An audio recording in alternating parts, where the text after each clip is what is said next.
কি গো, এত সুন্দর আলোচনার মধ্যে তোমরা ঘুমান, আমি ফাটা ফাটা বক্তায় হলাম। আমার তো এরকম উঁচা লম্বা মানুষ হলে কালকে মাহফিল আছে চুলারির মধ্যে, হ্যাঁ শেষের বক্তা আমি ঢাইলো গেলাম যে বসছি প্রায় আধা ঘন্টার মতন বসে আছি। আধা ঘন্টা পরে সভাপতি সাহেব কয় কি জানেন, কয় ও বক্তা না আনেন, ও সেলাই কয় না মুখ্য অতিথি ধরিয়েছ। আর আমি যে বসে আছি আধা ঘন্টা ধরে, অর্থাৎ ওরা পছন্দ করে নাই যে এটা মুখ্য অতিথি হবার হয়, মনে হয় মুখ্য অতিথি একটু লম্বা চৌড়া উঁচা লম্বা হবে, কিন্তু আমার তো এরকম নাই। কারণ দেখেন এই কাপড় যেমন করে বেড়াই তেমন করে 8 দিন 10 দিন করে সফরে থাকি, এমন কোন কাপড় চোপড় ওই রকম উপর সম্ভব। তো যাই হোক ভাই, আল্লাহ তো মানুষের আকার আকৃতি দেখে না, তবে কোন আল্লাহ মানুষের আকার আকৃতি দেখেন না। ইন্নাল্লাহা লা ইয়ানজুরু ইলা বিসওয়ারিকুম ওয়া আমওয়ালিকুম, আল্লাহ কারো আকার আকৃতি দেখে না, আল্লাহ কারো ধন সম্পদ দেখে না, তুমি ধনী না গরিব আল্লাহ দেখে না, তোমার মাল কতগুলো আছে আল্লাহ দেখে না, তোমার ব্যাংকে টাকা কত জমা আছে আল্লাহ দেখে না, তোমার কয়তলা বিল্ডিং আল্লাহ দেখে না, তোমার কতটুকু জমি আছে আল্লাহ দেখে না, আল্লাহ দেখে ওয়ালাকিন ইয়ানজুরু ইলা কুলুবিকুম ওয়া আমালিকুম, আল্লাহ দেখে তোমার কলব এবং তোমার আমল। জোরে কোন সুবহানাল্লাহ। তোমার কলব পবিত্র আছে, কলবের মধ্যে আল্লাহর ভয় আছে, কলবের মধ্যে আল্লাহর জাতের দ্বারা হয় ইয়াকিন আছে, তোমার আমল ওয়ালা জিন্দেগি আছে, তুমি আল্লাহর কাছে সম্মানীয় বান্দা। জোরে বলো সুবহানাল্লাহ। নবী আমার জানায়া দেন, আমার নবী জানায়া দেন সাহাবারে, দুনিয়ার জমিনের মধ্যে মানুষকে রিজিক দেওয়া হয়, মানুষকে যেমন রিজিক দেওয়া হয়, এই রিজিকটা কার জন্য দেওয়া হয়? মানুষকে সম্মান দেওয়া হয়, বড় বড় মানুষকে ইজ্জত দেওয়া হয়। এইটা কেন দেওয়া হয় তুমি কি জানো? এইটাই ওর জন্য হয়, গরিব দুঃখী মানুষগুলো, যারা গরিব মানুষ আল্লাহর ইবাদত করে, এই মানুষের জরিয়ায় দুনিয়ার জমিনের মধ্যে রিজিকের ফয়সালা হয়ে যায়। জোরে বলা যাবে না সুবহানাল্লাহ।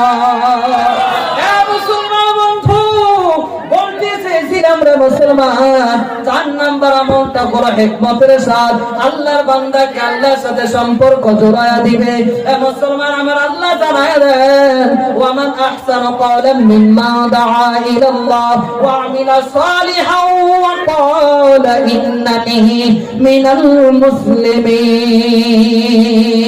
আল্লাহ জানায় দেন, দুনিয়ার মধ্যে যত কথা আছে, যত আলোচনা আছে, সমস্ত আলোচনার থেকে ওই আলোচনাটা উত্তম হবে, ওই কথাটাই উত্তম, যেই কথাটা আল্লাহর বান্দা আল্লাহর সাথে সম্পর্ক জোড়ায়া দেয়। জোরে বলা যাবে না সুবহানাল্লাহ। এই আয়াতের দ্বারা উদ্দেশ্য করে বোঝাইতেছেন, এই কথা যেই মানুষটাই কথা বলবে ওই মানুষটাও উত্তম হবে যদি মানুষটা নিজেই নেক আমল করে আর মুসলমানের পরিচয়টা দিয়ে দেয়। মুসলমানের কাজটা হলো আল্লাহর বান্দা হিসাবে দুনিয়ার জমিনের মধ্যে পরিচয় জবানের দ্বারাও দিতে হবে, ইকরারুম বিল লিসান ওয়া তাসদীকুম বিল কলব, তোমার জবানের দ্বারাও দিতে হবে, অন্তর দিয়েও আল্লাহকে মানতে হবে। নবী আমার জানায়া দেন, তোমার যদি মওত হয়ে যায়, তোমাকে যদি কতল করা হয়ে যায়, তবু আল্লাহ ছাড়া আল্লাহর সাথে কাউকে তুমি শরীক করবা না। আমার মুসলমান বন্ধু, এই কথা আমল কেমন ছিল সাহাবাদের জিন্দেগির ভিতরে? মুসলমান, আল্লাহর নবীর সাহাবী হযরতে বিলাল রাদিয়াল্লাহু আনহু কালো সাহাবী ছিলেন, এমন কালো কুৎসি সাহাবী ছিলেন, তোতলা ছিলেন, গোলাম ছিলেন। মুসলমান, আমার আল্লাহ কালো দেখে না, আমার আল্লাহ গোরা দেখে না, আমার আল্লাহ লম্বা দেখে না, আমার আল্লাহ খাটো দেখে না। মুসলমান, হযরতে বিলাল আল্লাহ নবীর সাথে কালেমা পড়ে মুসলমান হয়ে গেল। জবান দিয়ে যেমন করে বিশ্বাস করলো, অন্তর দিয়েও বিশ্বাস করে নিল ইসলাম সত্য, কালিমা সত্য। এই কালিমাটাই হলো আমাদের পথ দেখার রাস্তা। জোরে বলা যাবে না সুবহানাল্লাহ। মুসলমান বন্ধু, ও পদালির মা, হযরত বিলাল কালেমা পড়ে মুসলমান হয়ে গেল। কালেমা পড়ে মুসলমান হওয়ার পর হযরতে বেলালের মালিকিনি জানতে পারলেন মুসলমান হয়ে গেল বেলাল। কি করা যায়? বেলালকে ডাক দেওয়া হলো, বেলাল, এ বেলাল, কয়েকদিন থেকে তোমার আচার আচরণ তো আলাদা দেখি রে, তবে তোমার জবানটা দেখি রে সর্বকালে কিসের জন্য জানি লড়তে থাকে। বেলাল রে, বেলাল তুমি বলো বলো বলো, বেলাল তুমি জবানের মধ্যে কি জপ, কার নাম জপ? হযরতে বেলাল ডাক দিয়ে বলেন, মালিকিনী, আমি আমার মালিকের নামটা জপে। হয়তো তিনি ভাবলেন আমার নাম জপে। হযরতে বেলালকে বললেন, বেলালটা বলে একটু জোরে বলো। হযরতে বেলাল জোরে জোরে বলা শুরু করে দিলেন, লা ইলাহা ইল্লাল্লাহ, লা ইলাহা ইল্লাল্লাহ। দাদি বলেন, বিলাল এইটা কার নাম? বিলাল দাদি বলেন, ইনি বলেন আমার আল্লাহ, যিনি আসমান বানাইছেন, জমিন বানাইছেন, তোমাদেরকে বানাইছেন, যিনি আমাকেও বানাইছেন, তিনি হলেন আমার আল্লাহ। মুসলমান হয়ে গেছে বেলাল, বেলালকে এবার শায়েস্তা করতে হবে, নইলে আরো মানুষগুলো এই কালমা পড়ে মুসলমান হয়ে যাবে। বেলাল আমার খায়, আমার পরে আমার বাড়িতে থাকে, আর আমার বাড়িতে থেকে বেলাল কালমা পড়ে মুসলমান হয়ে গেল। না না না না না না, হযরতে বেলালকে শায়েস্তা করতে হবে মুসলমান। বেলালকে শায়েস্তা করার জন্য পাষাণ ইহুদিরা, কাফেররা, আবু জেহেল, উতবা, শাইবারা সবাই চলে গেল, মাশওয়ারায় বসে গেল কি করা যায়। সবাই মাশওয়ারায় ফয়সালা নিয়ে নিল, হযরতে বেলালকে এমন ভাবে শাস্তি দেওয়া হবে রে, দুনিয়ার সমস্ত মানুষ যেন জানতে পারে, এই আরবের মানুষ যেন দেখে রে বেলালকে কেমন কষ্ট দেওয়া হলো, যাতে আর মক্কার কোন মানুষ কালমা পড়ে মুসলমান হয় না। আমার মুসলমান বন্ধু,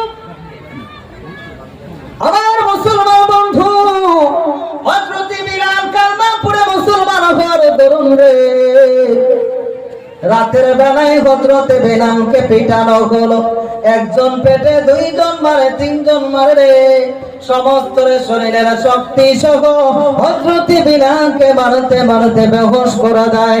যেমন মারণ মারে রে, আর বলে, বেলাল তুমি শোনো রে, মুসলমান বন্ধু, হুজুর এসে গেছে, বেশি লম্বা করব না, 4 মিনিট থেকে 5 মিনিটের ভিতরে সমাপ্ত করব, যেহেতু আলোচনাটা ধরলাম সেটা দিয়ে দেই মুসলমান। হযরতে বেলাল এমন করে রে, আল্লাহর নাম তবুও নেওয়া বন্ধ করে না। দিনের বেলায় মাশওয়ারা হয়ে গেল, হযরতে বেলাল তো আল্লাহর নাম বন্ধ করলো না, আল্লাহর নামটা বন্ধ হলো না। হযরতে বেলালকে এমন কষ্ট দেওয়া হোক, যেই কষ্টটার দরুন বেলাল কালমা পড়া বন্ধ করে দেয়। এই দেশের মানুষ যেন ধরে নেয় হযরতে বেলাল কালমা পড়ার দরুন কেমন কষ্ট হয়। মুসলমান মাশওয়ারায় বসে গেল, ফয়সালা হয়ে গেল, হযরতে বেলালের পায়ের মধ্যে রশি লাগানো হোক, আর এই আরবের জমিনের মধ্যে যেটা তেজস্বী ঘোড়া আছে রে, ওই ঘোড়ার সঙ্গে বান্ধিয়া দেওয়া হোক, আর মক্কার অলিতে গলিতে নিয়ে বেড়ানো হোক। মুসলমান গরম বালুর উপরে চড়ানো হয়, ওই বালু পাথরের উপরে চড়ানো হয়, এমন করে শেষরাইতে শেষরাইতে রে হযরতে বেলালের পিঠের গোশত গুলো খসে পড়ে। রাতের বেলায় বেলালকে মারা হয়, মারি রে হযরতে বেলালকে এমন ভাবে মারার পর কাবু হয়ে গেল, হযরতে বেলাল লড়তে পারে না, বুকের উপর আবার পাথর চাপা দেওয়া হলো। হযরতে বেলালকে বলা হয়, বেলাল এবারও সময় আছে, কালমা ছড়ো, নইলে তোমার জীবন বাকির হয়ে যাবে। বেলাল ডাক দিয়ে বলা, রে কাফিররা, আমার জীবন যদি বাহির হয়ে যায় রে, তবু আমার জবান থেকে আল্লাহর নাম লওয়াটা বন্ধ করো না। মুসলমান জীবন যদি বাকি হয়ে যায়, জীবন দেওয়ার জন্য প্রস্তুত হয়ে গেছেন, তবু আল্লাহর কলিমা শরতে রাজি হন নাই। কিন্তু এই জামানার মুসলমান এমন হয়ে গেল, সেই মুসলমান একটু যদি কষ্ট এসে যায়, কেউ যায় বাজারে, আবার কেউ যায় মাজারে, কেউ বাজারে যে লোকের কাছে যায়, আর কেউ বাজারে যে মরা মরা মানুষের কাছে যায়। কথা কোন ঠিক না বেঠিক? মুসলমান ঈমান আর সাহাবাওয়ালা ঈমান যদি পয়দা করতে চাও, ওই ঈমান যদি বানাইতে চাও, একটু কষ্ট করো, আল্লাহর বান্দার কাছে যাও, ওই আল্লাহর বান্দাদেরকে আল্লাহর সাথে সম্পর্ক পয়দা করে দাও। নবী আমার জানায়া দেন, উম্মতের দল, তোমাদেরকে আমি দুইটা কাজ দিয়ে গেলাম। উম্মতের কাজ হলো, এক নম্বর উম্মত তো মসজিদ বানাইবে আর ওই মসজিদটা ইবাদত করবে। দুই নাম্বার হলো আমার উম্মত দিনের বেলায় উম্মতের কাছে যাবে আর রাতের বেলায় যাই নামাজে দাঁড়ায়া আল্লাহর কাছে দোয়া করবে, আল্লাহ আমার সন্তান নামাজ পড়ে না, আল্লাহ একটাবার তুমি আমার সন্তানের হয়ে যাও, আমার সন্তানকে হেদায়েতটা দান করে দাও। আমার এলাকার মানুষের কাছে গেছি গো আল্লাহ, দিনের বেলায় গেছি, আল্লাহ অমুক মানুষটা নামাজ পড়ে না, আল্লাহ তুমি তাহাকে মসজিদের জন্য কবুল করে নাও। নবী আমার এই দুইটা কাজ এই উম্মতের কাছেই থেকে যাবে, ওই উম্মতটা আল্লাহর ওলি হয়ে যাবে, ওই উম্মতটা আল্লাহর কাছে পছন্দনীয় হয়ে যাবে। জোরে বলা যাবে না সুবহানাল্লাহ? আমার মুসলমান বন্ধু, যতটুকু আলোচনা করলাম, ইনশাআল্লাহ 1 নম্বর ইস্তেগফার করবেন, 2 নম্বর আল্লাহর জিকিরের সাথে নামাজ পাবন্দির সাথে পড়বেন, 3 নম্বর কোরআনে কারীমের তেলাওয়াত করবেন, 4 নম্বর যেমন করে আমরা নামাজ পড়ি, আল্লাহর যেগুলো বান্দা আল্লাহর নামাজ থেকে আল্লাহর হুকুম থেকে ফারিক হয়ে আছে, এদেরকে নামাজের জন্য দাওয়াত দেব ইনশাআল্লাহ, মসজিদের জন্য দাওয়াত দেব ইনশাআল্লাহ। কে কে দিবেন? 2 হাত ধরে আমার আল্লাহ দেখাই। নারায়ে তাকবীর! আল্লাহ সবাইকে কবুল করুন, জোরে বলেন আমিন। আল্লাহ পাক আমাদেরকে সবাইকে শোনার থেকে বেশি বেশি আমল করার তৌফিক দান করুন। ওয়া আখিরু দাওয়ানা আলহামদুলিল্লাহি রাব্বিল আলামিন।